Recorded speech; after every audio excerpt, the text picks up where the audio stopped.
When we think of ancient Rome, we often picture a vast Mediterranean empire, but Rome's rise to power was slow, uneven, and anything but inevitable. Like all empires, it had to begin somewhere. The first great phase of Roman expansion unfolded not overseas, but at home, during the long and often brutal conquest of the Italian peninsula. From the founding of the Republic in 509 BCE to the final subjugation of southern Italy in 272 BCE, Rome transformed itself from one city-state among many into the dominant power in Italy. Early Italy was a mosaic of competing peoples and political systems. In the fertile plains lived the Latins and the Etruscans, relatively advanced societies organized into city-states with established institutions and urban life. In contrast, the rugged Apennine Mountains were home to less urbanized communities, often organized along tribal lines. Competition for land was constant, and warfare was a near-permanent feature of Italian life. Population growth and limited resources meant that expansion usually came at a neighbor's expense. In this hostile environment, smaller states frequently banded together for survival. Rome, sharing language and culture with nearby Latin cities, naturally became part of one such coalition. In 493 BCE, Rome and its Latin neighbors formed the Latin League, a defensive alliance designed primarily to resist pressure from the powerful Etruscans to the north and the aggressive mountain tribes surrounding Latium. At first, Rome was only one partner among equals. Over time, however, the discipline, resilience, and organizational strength of Roman armies gave Rome a leading position within the alliance, laying the groundwork for eventual dominance. Roman expansion across Italy followed a remarkably consistent pattern. Rather than ruling conquered territories directly, Rome preferred to weave defeated or threatened states into a broad alliance system.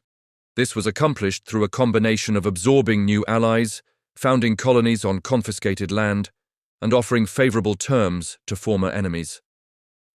When Rome defeated another state, it typically seized a portion of its territory, settled Roman colonists there, and required the defeated people to become allies rather than subjects.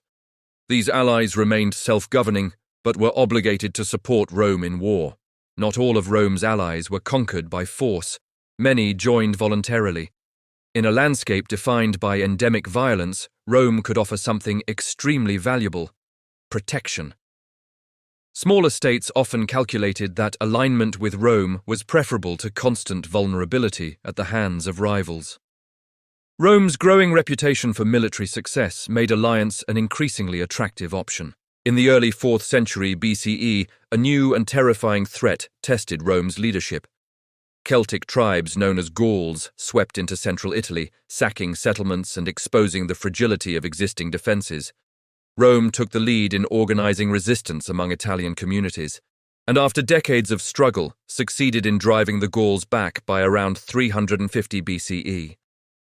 In the process, Rome established its dominance in northern Italy and reinforced its reputation as the peninsula's foremost defender. The final stage of Italian conquest brought Rome into contact with the Greek world. In 282 BCE, the Greek city-states of southern Italy appealed to Rome for help against the ambitions of King Pyrrhus of Epirus, a Hellenistic ruler commanding a professional army. Rome accepted the challenge. Though Pyrrhus won several costly victories, giving rise to the term Pyrrhic victory, he failed to break Roman resistance. By 275 BCE, Rome defeated Pyrrhus and absorbed the Greek cities into its sphere of influence. For the first time, Rome stood unchallenged across the entire Italian peninsula. What made Rome's system of alliances so durable was the way it differed from those of the Greek world. Greek alliances, especially those dominated by Athens, were often coercive, unstable, and resented by their members. Rome, by contrast, generally treated its allies with restraint. It did not interfere in their internal politics, provided genuine military protection, and took its treaty obligations seriously. These agreements were reinforced by the Fetial laws, which held that the gods themselves would punish Rome if it violated a sworn treaty. For Rome, alliances were not merely strategic tools, but sacred commitments. Underlying this system was one of Rome's most radical and effective innovations: the extension of citizenship.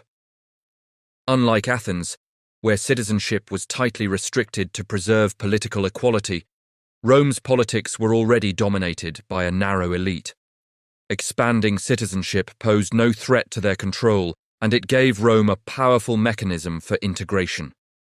Italian communities granted citizenship gained valuable rights: the ability to trade on equal terms with Romans, to intermarry legally, and to claim certain legal protections. In return, Rome demanded loyalty and military service.